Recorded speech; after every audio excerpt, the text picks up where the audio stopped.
4 men captured and 4 guns seized after major gun battle between police and gunmen during robbery in Manchester.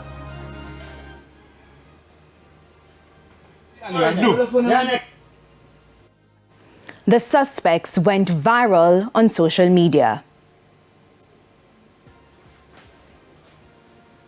Good evening and welcome to Primetime News on air and online at onespotmedia.com, and a special welcome to viewers on TVJ International in the Cayman Islands. I'm Andrea Chisholm. Also this evening, driver charged in connection with Clarendon crash which killed 2 children, and Port Maria residents get early Christmas gift.